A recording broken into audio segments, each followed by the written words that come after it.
All right, so it is 7 o'clock in the morning. Amir, I don't know if you could hear, is in the other room eating his breakfast before I'm about to take him to school. And I did not, it's been a very long time since I've done one of these. Usually I call them the Car Chronicles, but I'm obviously not in the car. So I just wanted to come on here really quickly because I was very emotional this morning, and I went on my story. I actually was like scrolling kind of when I was waiting to wake him up because I got done early. And I was scrolling through Instagram and I saw like an ad for schools in Nevada, which is crazy. And it was a whole bunch of like pictures that popped up, and it was a picture of a kid laying on his chair, like hanging over it. It was another picture of a kid like wiping his eyes with his t-shirt.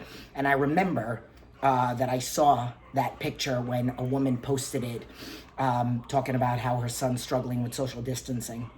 And I've already cried this morning like crazy when I saw the ad and then when I went on my story. And I just wanted to come on here and talk to you guys about change and about scary things that happen in life and about making change. And people are so quick to not want to make change because it makes them so uncomfortable, but you don't realize how uncomfortable you are not making change. It's something you're so used to, so that uncomfortableness doesn't feel bad enough maybe to want to create a different change, to want to create a different kind of uncomfortable.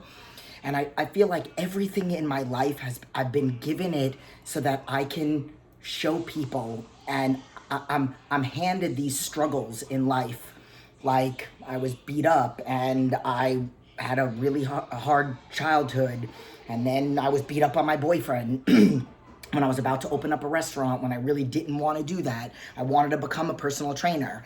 And then that kind of led me to my depression and my eating disorder. And then right around the time that I found out I had Crohn's disease and colitis and so many things. And then it's just been like one thing after another. And instead of thinking, woe is me, and why are all these things happening to me? And why was I told I needed a double knee replacement? And then suffered from PTSD, and then a thyroid issue, and then my herniated disc. And then, well, before that, wondering if I was going to be able to have kids with Koa, and then I was on bed rest, and then wanted to have another kid, and I'm going down the line, then realizing I can't have any more kids and wanting to have another one. So then we adopted Amir, and then finding out, then having my disc herniation, and I was in the hospital for 4 days, and then finding out Amir was autistic, and just so many things, one right after the other. But 16 years ago, I wanted to make a change in my life after being a personal trainer and literally changing my life. For 4 years, I was a personal trainer.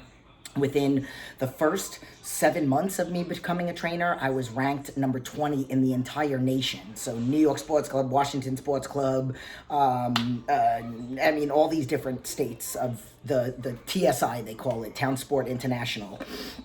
And then the next year I was ranked number 7, then or number 13, then number 7, and then I think I left the company at number 6 and moved across the country all by myself. I didn't want to be in New York anymore. I wanted to be in a hot area. I wanted to eventually become a fitness manager, and that wasn't an option for me at New York Sports Club the way that I wanted it, because I wanted to still train clients but also train trainers.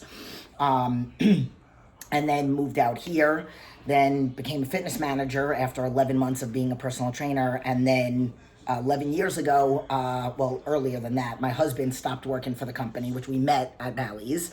And then he started Aguirre Fitness, and then we opened Aguirre Fitness. And then now, with everything that's going on in the world, and everything that we found out about Amir, and not knowing what was going to happen in California, and California just totally going downhill in so many ways when it comes to small businesses and taxes and all that other stuff, quality of life overall. I'll just leave it at that.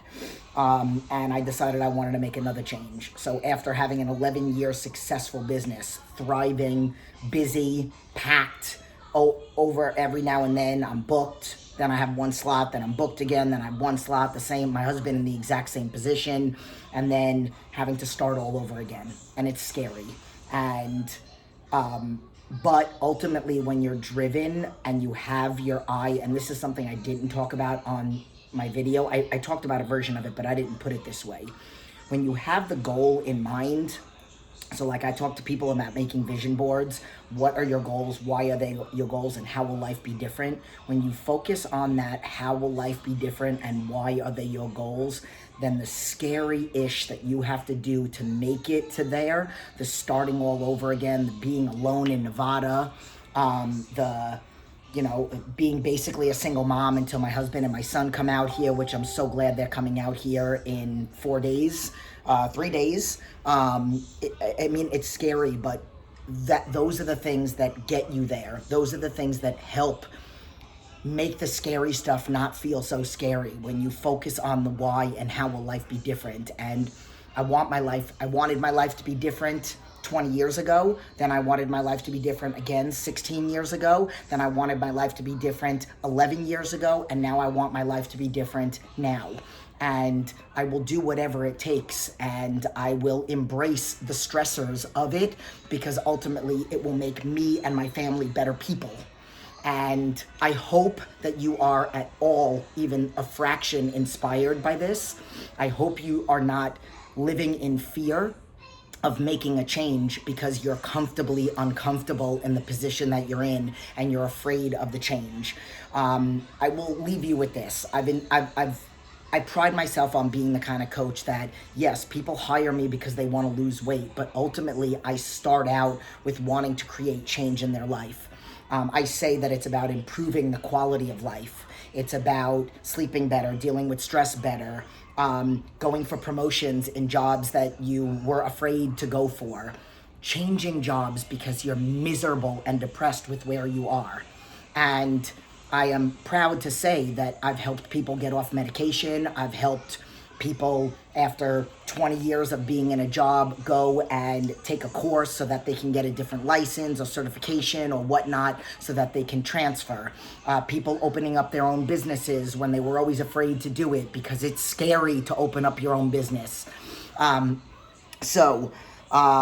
That's it. I just wanted to come on here and tell you about some of those things, and I hope that you're inspired to create change in your life. And that's it.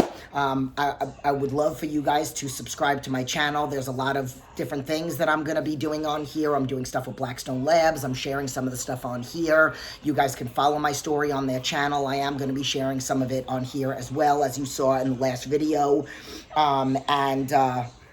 And that's it. Let me know what you guys, please leave comments, subscribe, share it with people. Let me know what you want to see more of, even what you want to see more of with the Blackstone Lab stuff and the videos and the workouts and all that other stuff. And if you're interested in change, send me a message on here, send me an email, my email address. Right now, I'm in the middle of redoing my website, so you won't be able to go to my website where it says Get Coaching. But maybe by the time you watch this is fixed. I don't know, maybe you're watching it 3 months from now. So, but I would love to help. So, I'm going to go take Amir to school right now and then come and train clients, then go do a workout, then blah, blah, blah, blah, blah. Love you guys.